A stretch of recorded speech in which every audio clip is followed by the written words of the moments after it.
Hello, nice to meet you. I'm Hira. Nice to meet you. Can you hear me okay? Yeah. Cool. So that's great that you've been called for interview. Congratulations. So I've also written a few other questions that usually are asked when it comes to master's or postgraduate degrees. So should we do like a proper interview? Okay, perfect. So we could do a 20 to 30 minute discussion and then give you feedback or suggestions. So I'll just introduce myself. I'm a final year PhD student at Oxford, and I'm looking at early detection of cancer. So I'm in the medical sciences field, but I've got lots of experience doing these sorts of like master's PhD interviews. So I think I'll be able to help you. So why don't you tell us about your career to date, or just a bit about yourself? So what do you think? How did you actually go about distinguishing what the actual truth is versus how it's presented? Because I think that's something really important for like a historian or a researcher to do. I see. So if you were to like talk about your conclusion in maybe two or three sentences, what were the main conclusions of this research paper? That's great. Thank you. And would you like to take this any further, this particular project, do you think? Something very interesting. So do you plan on becoming a historian when it comes to your future career goals?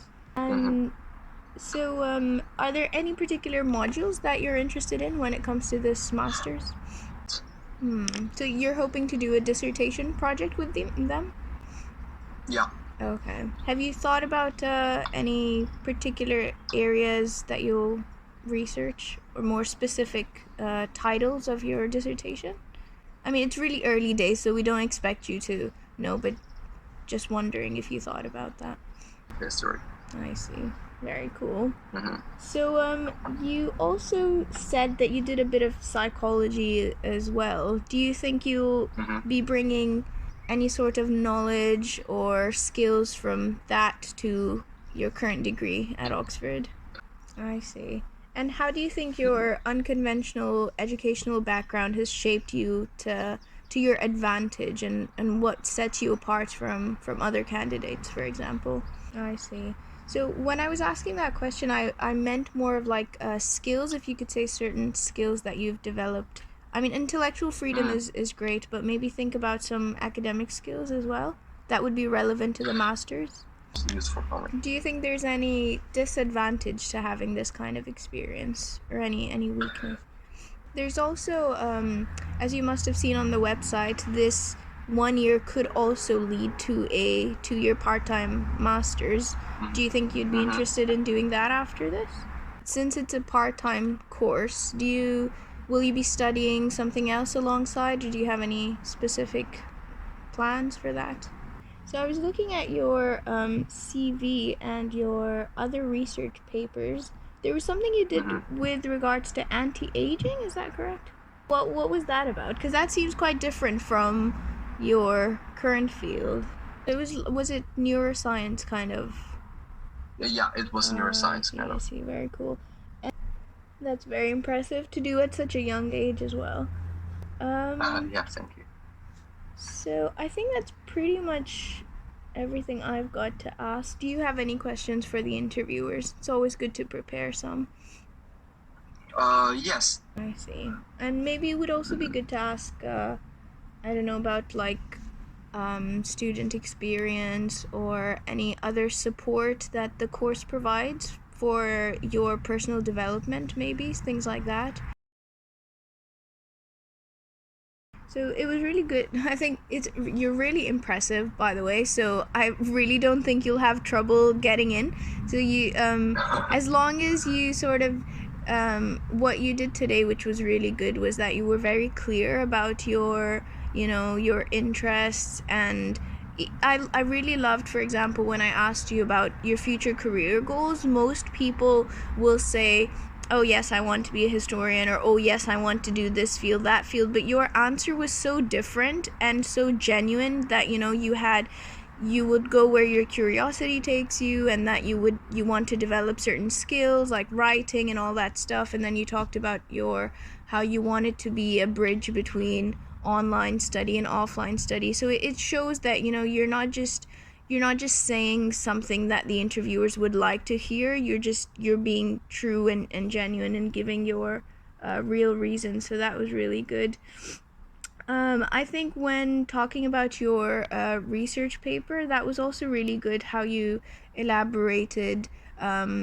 You also linked it to current affairs and then the psychology bit and how people think and that kind of stuff. So it really, like, you were able to show that you think critically.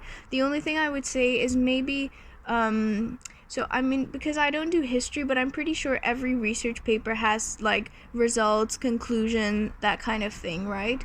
So if you could maybe, like, when you're talking about your research project, talk about it in maybe like a more just go through like the abstract or like the rationale or the importance of this research, which, as you said, was that history is it's so weirdly shaped and it's so confusing. So that was kind of the background and the importance.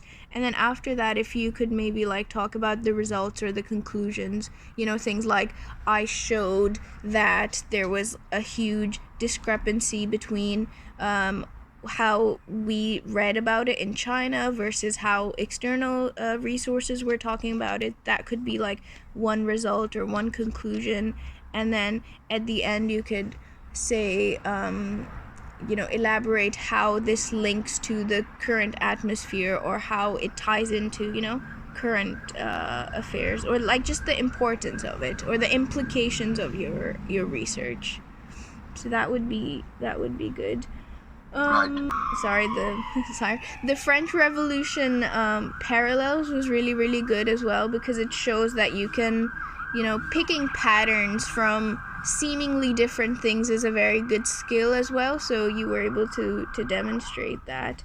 The only thing, so the interview, I'm guessing, is online as well, right? Yeah, right. Yeah, so I think, do you have some like notes in front of your screen or something?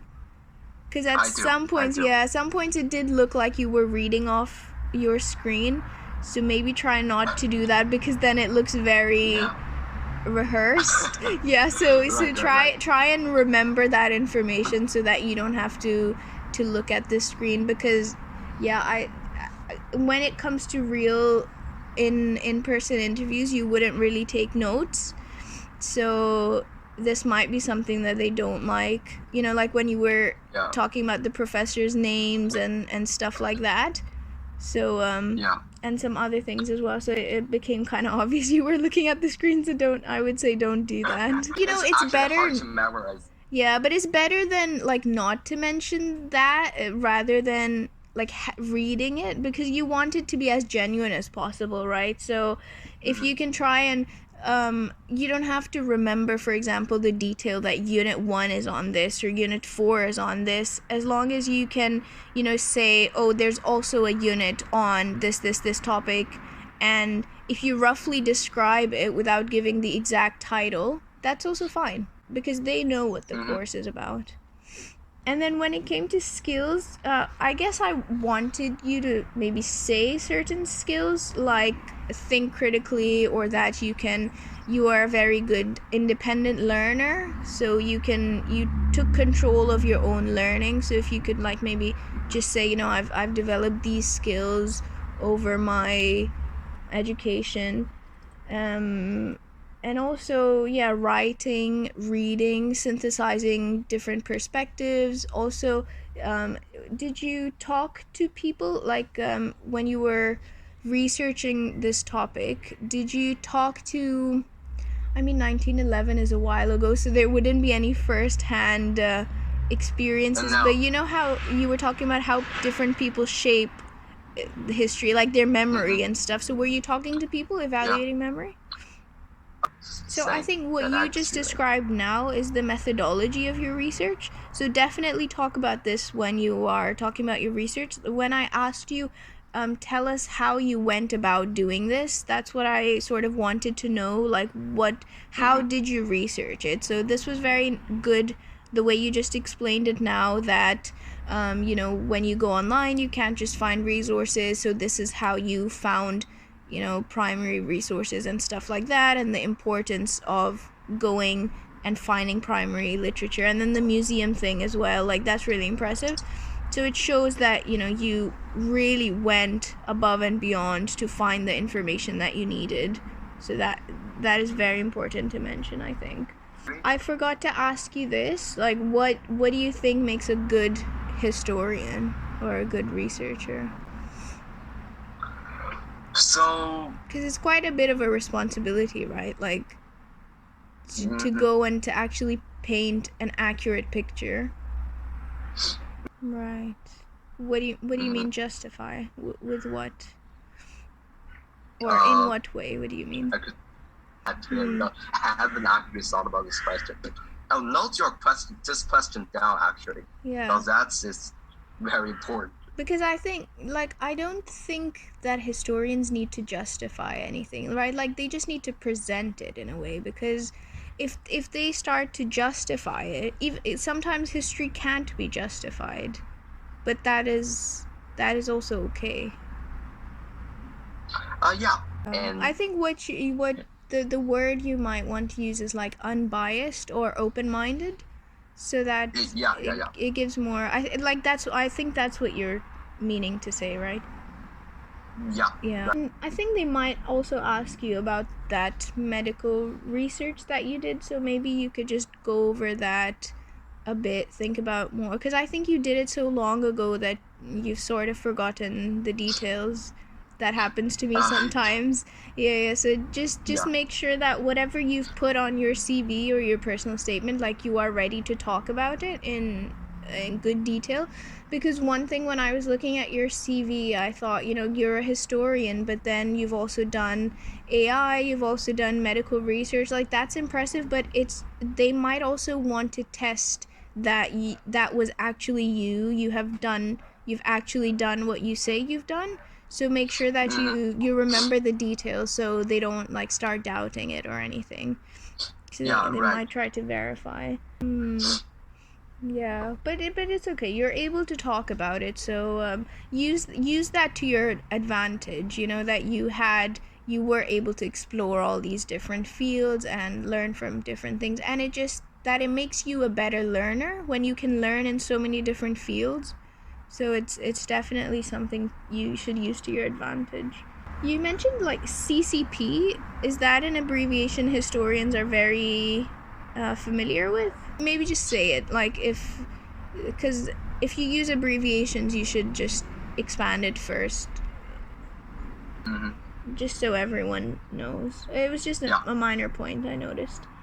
They might also ask you about any, like, the challenges that you encountered during your research, but I think your answer on how, like, you couldn't just go online and finding sources was very difficult. That could be a challenge. And then you could also talk about that as a skill itself, you know, that you are able to overcome challenges and barriers when it comes to actually finding sources and finding knowledge.